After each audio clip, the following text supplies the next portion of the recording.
Fala, oitavano, beleza? Tudo bom com vocês? Cara, tô morrendo de saudade de vocês aí das nossas aulas. Espero que vocês estejam se cuidando, né, nesses dias aí da pandemia do coronavírus, que cada um esteja fazendo a sua parte, né? A gente tá aí nesse período de quarentena, de isolamento social, mas a gente vai dar um jeito de estar bem pertinho aqui através dessas nossas videoaulas. Eu acho que o mais importante disso tudo é que nós possamos aprender com os momentos que a gente passa na vida, e esse é um deles, né? Eu ando revendo muitas coisas, fazendo coisas que eu estava deixando de fazer, e que nós possamos dar mais valor aos momentos em que a gente passa junto, por exemplo, lá na nossa sala de aula, no Colégio Legado, que é muito importante, né? E como é algo que é habitual, a gente faz todos os dias, né, com muita facilidade, a gente acaba o quê? Não dando valor. A gente só dá valor quando é nos tirado, tá? Então, assim, eu espero que vocês gostem dessa nova modalidade, que vocês se adaptem. É o futuro, né? A gente não sabe o que vai ser daqui a alguns anos, a questão da nossa realidade escolar e também dos estudos. Quando eu digo é o futuro, ele também já é o presente, porque a gente já tem várias plataformas digitais, vários professores que nos ensinam através das mídias, né? Então, que vocês possam aproveitar este nosso papo bem descontraído aí, tá? Dentro dos nossos estudos. Na aula de hoje, a gente vai ver os quadros, tá, da Revolução Industrial. Na última aula, nós vimos na sala de aula, eu passei para vocês, está lá na página 35 do nosso livro, sobre as revoluções industriais. As revoluções industriais, elas foram muito importantes dentro do nosso desenvolvimento industrial, dentro da questão da transformação da matéria-prima. E eu passei para vocês um quadro explicativo sobre isso com as principais características. Para assistir a aula de hoje, eu quero que você aí em casa pegue o seu fichário, o seu caderno e acompanhe o quadro que eu passei para vocês e o que nós vamos estar explicando aqui. Aqui a gente tem algumas características a mais do que foi passado aí no caderno de vocês e eu vou explicar cada uma delas para vocês, tá? Acompanhe aqui no quadro comigo a primeira, a segunda e a terceira revolução industrial. Vamos lá, primeira revolução industrial, pessoal. Primeira revolução industrial, ela vai começar, tá, a partir do século XV. A partir do século XV a gente tem ali as grandes navegações, né, os grandes descobrimentos dentro da nossa questão de colonização, mundo, concepção que nós temos do mundo nos dias atuais. Tá? E ela vai ali dentro do nosso quadro até o século XIX. Eu gosto de fazer isso, tá? Se vocês forem pesquisar outras fontes, eu gosto de botar ela como a revolução do século XVIII, tá? Porque ela vai ter essa parte muito grande ali, século XVIII, a metade do século XVIII vai ser muito importante até o final do século XIX. Então, o que vai acontecer? Final do século XVIII, desculpa. O que vai acontecer, pessoal?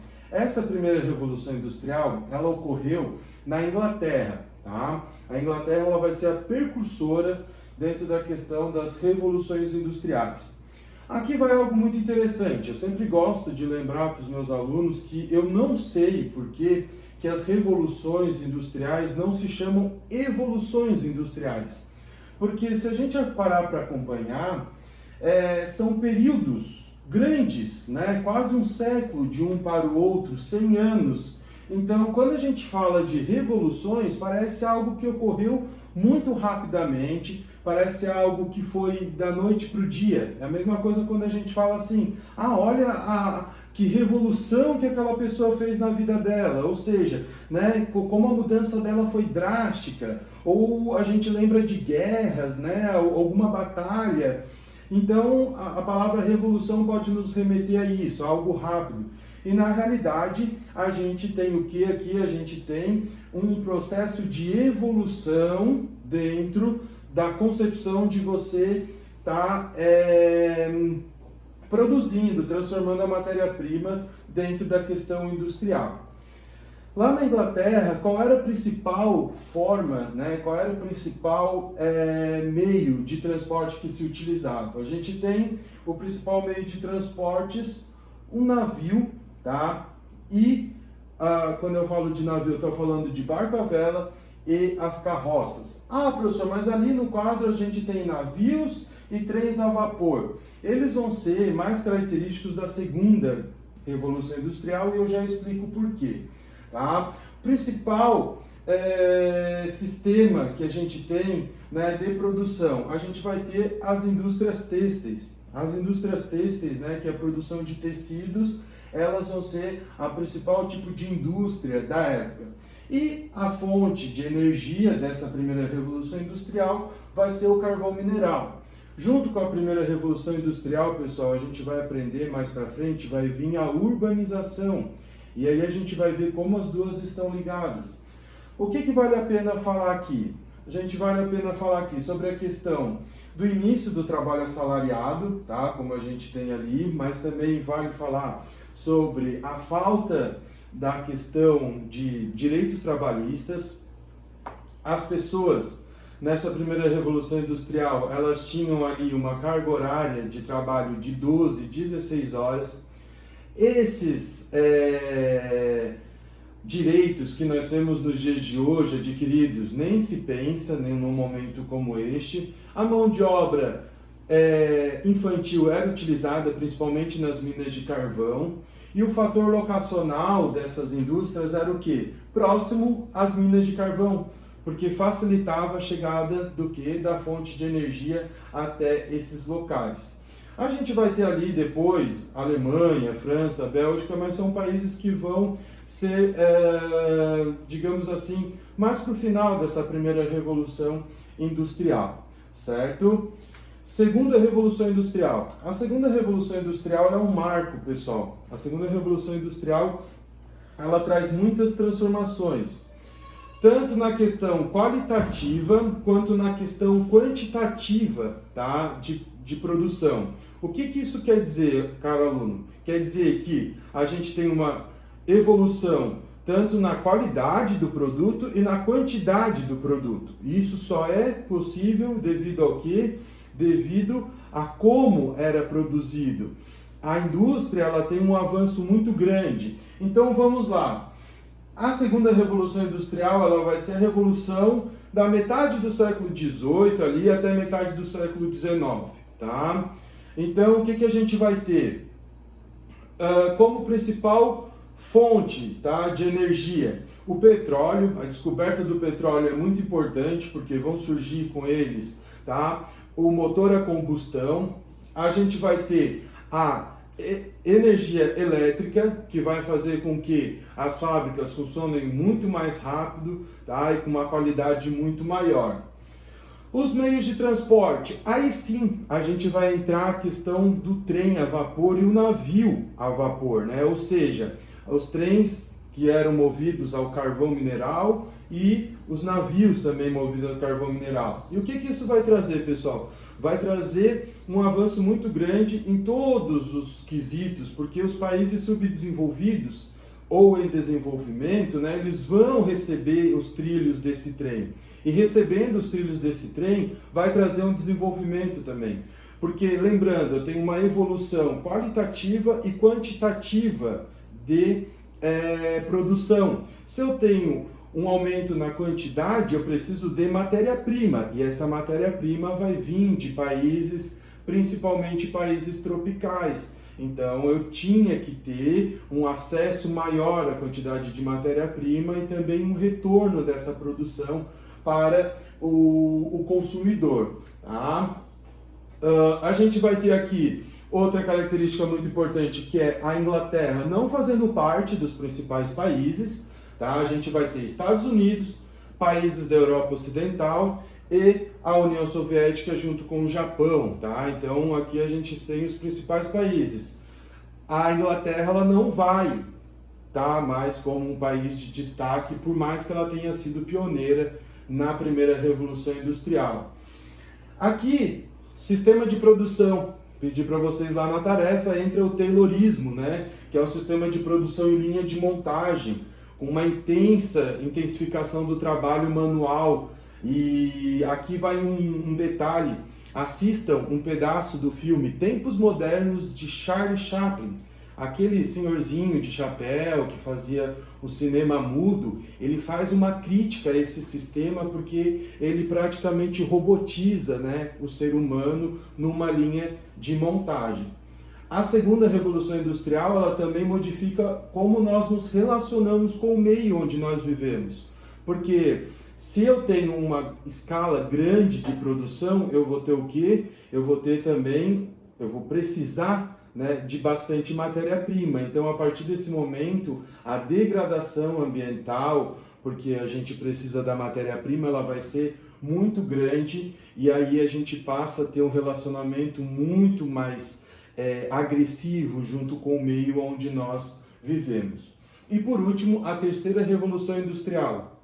A terceira revolução industrial é da segunda metade do século XX, então a partir de 1950 até os dias atuais. É a que nossos pais e a que nós estamos ajudando a fazer nos dias atuais. Ela é ligada ao quê? As tecnologias, né, pessoal? Então, computadores, tá? Circuitos eletrônicos, chips, a informática, a internet, a telemática, então tudo isso está ligado à terceira revolução industrial.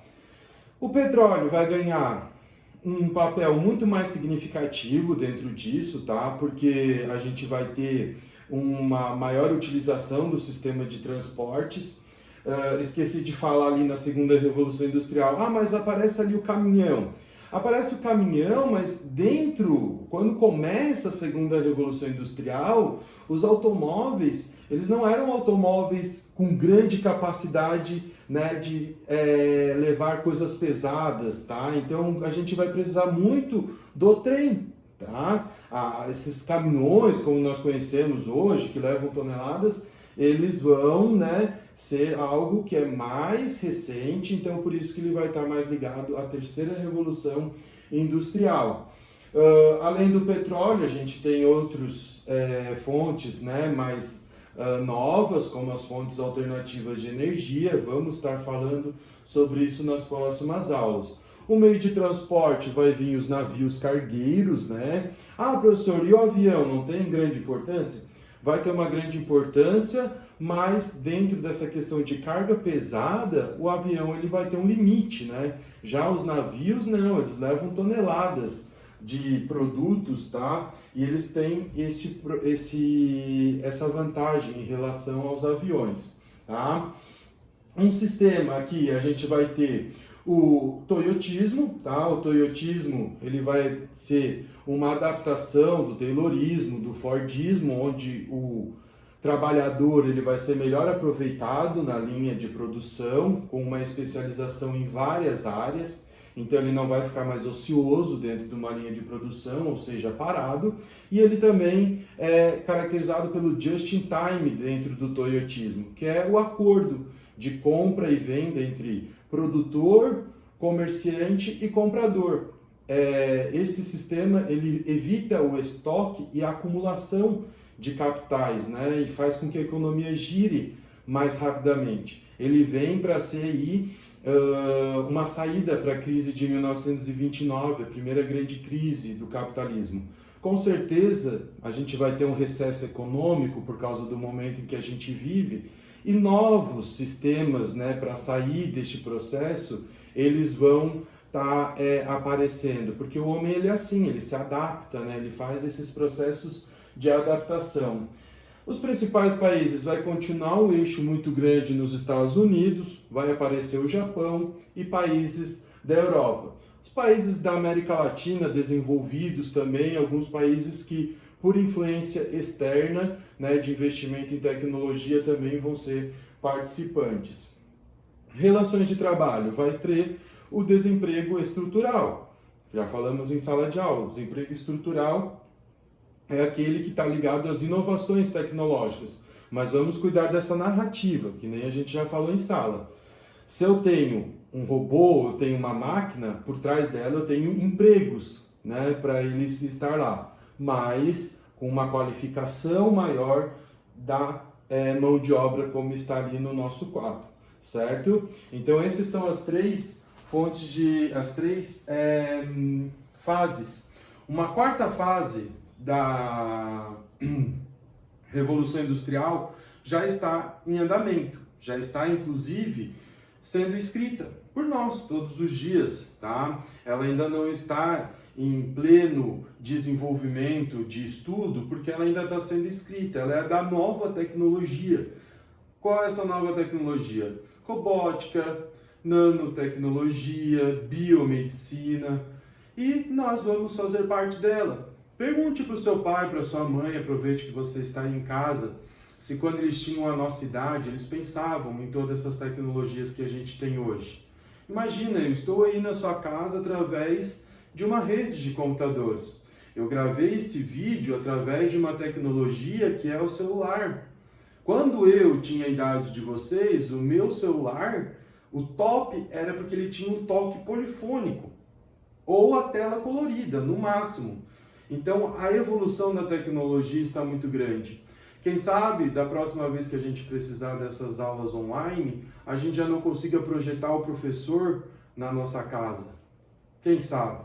Né? Então, essa é a quarta revolução industrial, da alta tecnologia. Ela é chamada de revolução técnico-científica informacional. Tá? Pessoal, essa é a aula de hoje. Espero que eu tenha tirado as dúvidas de vocês. A gente vai ter o nosso bate-papo também para esclarecer algumas dúvidas.